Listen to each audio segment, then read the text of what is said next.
Srivastava, welcome to our YouTube channel. हम लेके आए हैं 30 अति महत्वपूर्ण प्रश्न जो सीटेट जो एग्ज़ाम होने वाला है उसके लिए बहुत ज़्यादा ज़रूरी हैं, जो प्रीवियस ईयर पेपर में आ चुके गए हैं।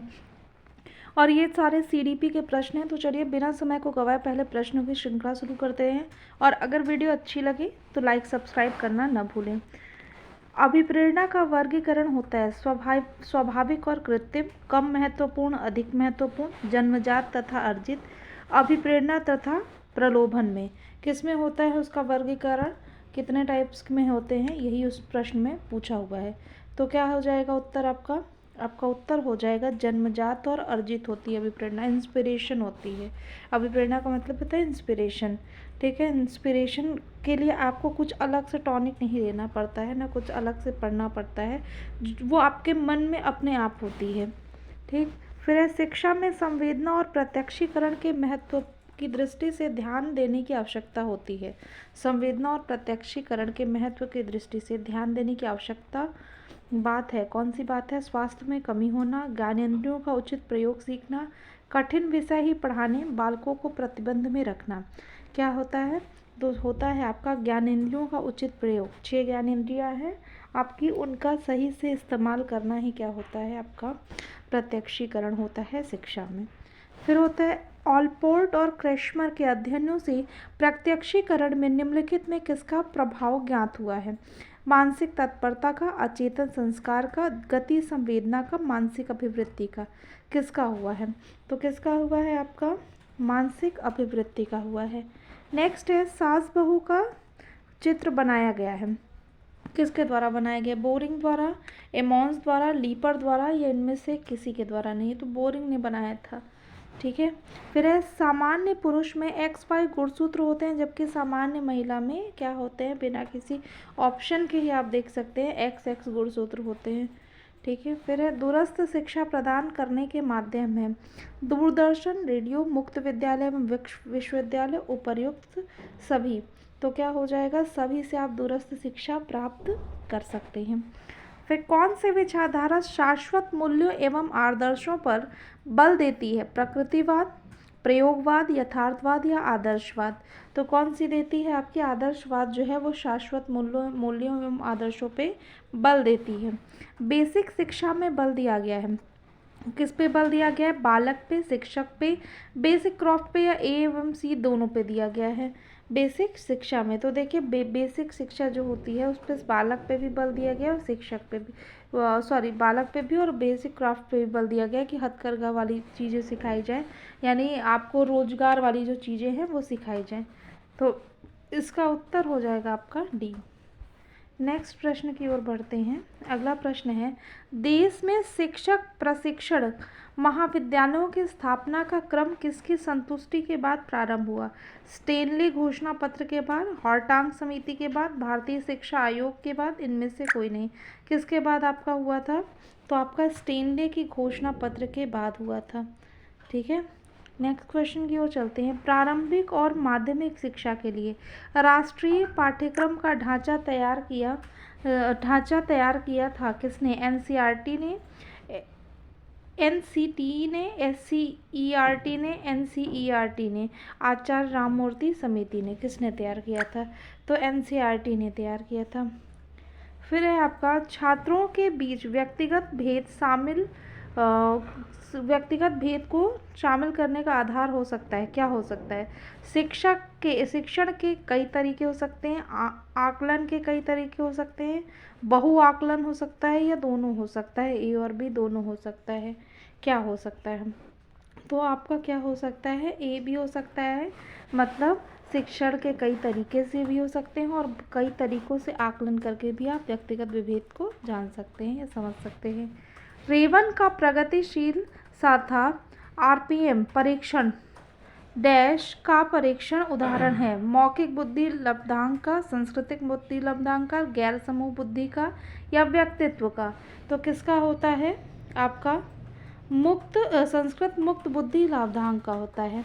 सीखने के बारे में निम्नलिखित कथनों में कौन सा एक सत्य है? सीखना शिक्षार्थी के पूर्व ज्ञान पर आधारित नहीं है। सीखना एक निष्क्रिय ग्रहणशील प्रक्रिया है।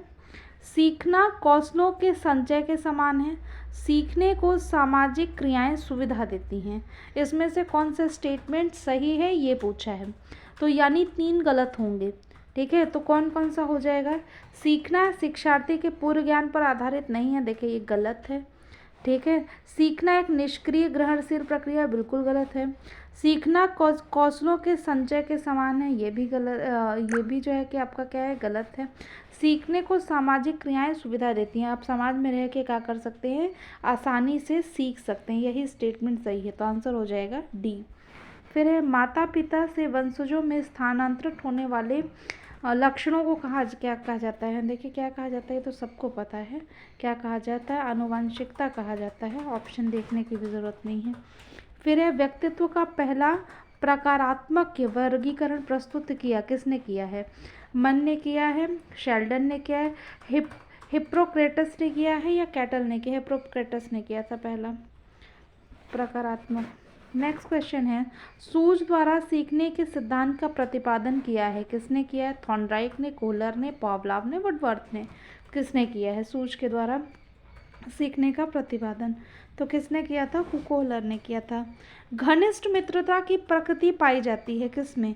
शैशवावस्था में, बाल्यावस्था में, किशोरावस्था में या सभी में? तो देखिए किशोरावस्था में ज़रूरत से ज़्यादा क्लोज हो जाते हैं फ्रेंड्स, और फ्रेंड के लिए फैमिली से भी इंसान लड़ने लगता है। फिर है चिंतन अनिवार्य रूप से है क्या है? संज्ञानात्मक विधि है, मनोगतिक प्रक्रिया है, मनोवैज्ञानिक परिघटना है या भावात्मक व्यवहार है? क्या है? तो चिंतन करने का मतलब क्या होता है? आप लगातार किसी चीज़ के बारे में अगर सोचते हैं तो उसका मतलब होता है अपने ज्ञान की गतिविधि को करना, तो संज्ञानात्मक गतिविधि होती है। इनमें से कौन सा बाल विकास का सिद्धांत है? विकास परिपक्वन तथा अनुभव के बीच अन्योन्याक्रिय की वजह से घटित होती है, अनुभव विकास का एकमात्र निर्धारक होता है, या विकास प्रबलन तथा दंड सुनिश्चित किया जाता है, विकास प्रत्येक बच्चे की गति का सही ढंग है, विकास बच्चे की गति का सही ढंग से अनुमान लगा सकता है। इन 4 में से कौन सा बाल विकास के सिद्धांत को बताता है? यानी 3 इसमें से नहीं बताते होंगे, तो अगर आपको क्वेश्चन ना आया करे तो आप ये देख सकते हैं कि कौन सा 3 नहीं बता रहा है। तो अनुभव विकास का एकमात्र निर्धारक हो सकता है, ये गलत है। विकास प्रबलन तथा दंड सुनिश्चित किया जा सकता है विकास से, बिल्कुल गलत है। कि आपका विकास इतना हुआ है तो आप इस दंड के पात्र हैं, और इतना नहीं हुआ है तो इसके नहीं पात्र हैं, तो बिल्कुल गलत है। विकास बच्चे की गति का सही ढंग से अनुमान लगा सकता है, ये भी गलत है। अनुमान सही ढंग से तो नहीं लगा सकता कि यही ही करेगा। ठीक है, तो पहला हो जाएगा विकास क्या है? परिपक्व और अनुभव के बीच की जो प्रक्रिया होती है उसी को हम क्या कहते हैं? बाल विकास का सिद्धांत कहते हैं। जो बुद्धि सिद्धांत में सम्मिलित मानसिक क्रियाओं और बुद्धि द्वारा लाए जा सकने वाले विविध रूपों को शामिल करता है वह है क्या है? ठीक है, स्टर्नबर्ग का बुद्धिमत्ता का सिद्धांत है, सिद्धांत है, या बुद्धि का सावेट सिद्धांत है, थर्स्टन की प्राथमिक मानसिक योग्यताएं हैं, या स्पीयरमैन का जी कारक सिद्धांत है? कौन सा है ये? तो क्या हो जाएगा? स्टर्नबर्ग का बुद्धिमत्ता का त्रितंत्र सिद्धांत हो जाएगा। विकास को प्रभावित करने वाला वातावरणीय कारक निम्न में कौन सा नहीं है? शिक्षा की गुणवत्ता, शारीरिक गठन, पोषण की गुणवत्ता, संस्कृति। कौन सा नहीं है? तो कौन सा नहीं हो जाएगा? शारीरिक गठन। आप मोटे हैं, पतले हैं, और कोई फ़र्क नहीं पड़ता, आपको शिक्षा का अधिकार है, आप शिक्षा ले सकते हैं अगर आप इच्छा रखते हैं शिक्षा लेने की। तो चिंतन क्या है? प्रतीकों का प्रयोग, प्रत्यक्षिक प्रक्रिया, भाषा का प्रयोग, या संप्रत्यय अधिगम। चिंतन क्या होता है? तो चिंतन क्या होता है? आपका प्रतीकों का प्रयोग। आप दिखा सकते हैं कि आप किस तरह से चिंता कर रहे हैं, व्यक्त कर सकते हैं। फिर है छात्र में रुचि उत्पन्न करने की कला है क्या है? शिक्षण, सहानुभूति, समदृष्टि, प्रेरणा। क्या होता है? तो देखिए किसी को आप प्रेरित करेंगे ना तो उसमें रुचि जरूर उत्पन्न होगी। फिर है बच्चों को शाब्दिक या गैर शाब्दिक दंड देने का परिणाम होता है उन्हें कार्य करने के लिए प्रेरित करना, बच्चे की छवि की सुरक्षा करना, उनके अंकों में सुधार करना, उनके स्वयं के प्रति अवधारणा को नष्ट करना। तो क्या हो जाएगा इसका? इसका आंसर हो जाएगा कि शाब्दिक और गैर शाब्दिक दंड देने का परिणाम क्या हो सकता है। तो उनके अंदर जो स्वयं को ठीक करने की स्थिति होती है वो भी ख़त्म होने लगती है। तो लगता है जब डांट ही खाना है तो हम ठीक क्यों हैं। फिर है रुचि को गुप्त ध्यान और ध्यान को सक्रिय रुचि किस विचारक ने कहा है। मैकडूगल ने कहा है, ड्रीवर ने कहा है, विंघम ने कहा है या डीवी ने कहा है। तो किसने कहा है, मैकडूगल ने ही कहा है।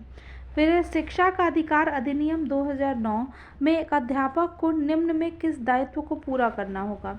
विद्यालय में नियमित रूप से समय पर उपस्थित होना होगा, ठीक है। उसके बाद जो है कि आपका है पाठ्यक्रम का संचालन पूरा करना होगा, संपूर्ण पाठ्यक्रम को निर्धारित समय पे पूरा करना होगा या उपर्युक्त सभी। तो सब चीज़ करना होगा, उसको टाइम से आना भी होगा, पाठ्यक्रम का संचालन भी करना होगा और सिलेबस जो है उसको टाइम से पूरा भी करना है, उसका टेस्ट भी लेना है। तो इसका मतलब सारा चीज़ है। फिर है आपका प्रशिक्षण रोजगार सेवा संगठन समिति की नियुक्ति किस सन में होती है। 1925, 1890, 1945 या 1927। किस में हुई थी आपकी, तो 1945 में। फिर है एनसीएफ 2005 के अनुसार गलतियां इस कारण महत्वपूर्ण होती हैं। यह कक्षा से कुछ बच्चों को हटाने के लिए आधा स्थान उपलब्ध कराती हैं। अगर कोई बच्चा गलती करता है तो वो क्यों महत्वपूर्ण है ये बताना है। तो इसमें पहला है कि कुछ बच्चों को हटाने के लिए होती है। फिर है यह अध्यापकों को बच्चों को डांटने के लिए एक तरीका देती है। फिर है बच्चों के विचार की अंतर्दृष्टि उपलब्ध कराती है। या यह विद्यार्थियों को उत्तीर्ण अनुत्तीर्ण समूह में वर्गीकृत करने के लिए एक महत्वपूर्ण उपकरण है। तो क्या हो जाएगा इसका, देखिए अगर बच्चा गलती करेगा तो उसके क्या समझ सकते हैं आप कि बच्चे के विचार की अंतर्दृष्टि उपलब्ध कराती है। वो क्या सोच रहा है, क्यों गलत कर रहा है, उसको समझ में आ रहा है कि नहीं आ रहा है, या उसको लिखना ही नहीं आ रहा है, या वो जो आप पढ़ाए हैं उसको समझने में उसको दिक्कत है, या उस किसी विषय में उसको दिक्कत है। ये सारी बात को आप जान सकते हैं उसकी गलतियों के माध्यम से। फिर है सीखने की प्रक्रिया को प्रभावित करने वाले कारक हैं अनुकरण, प्रशंसा एवं निंदा, प्रतियोगिता, सभी। तो सभी चीज़ों से आप जो है कि सीख सकते हैं। फिर एक शिक्षक अपनी कक्षा में विविधता में संबोधित कर सकती है, क्या कर सकती है, भिन्नताओं को स्वीकार करके उसे महत्व दे सकती है। बच्चों की सामाजिक सांस्कृतिक पृष्ठभूमि का शिक्षा शास्त्रीय संसाधन के रूप में प्रयोग कर सकती है। विभिन्न अधिगम शैलियों को समायोजित कर सकती है।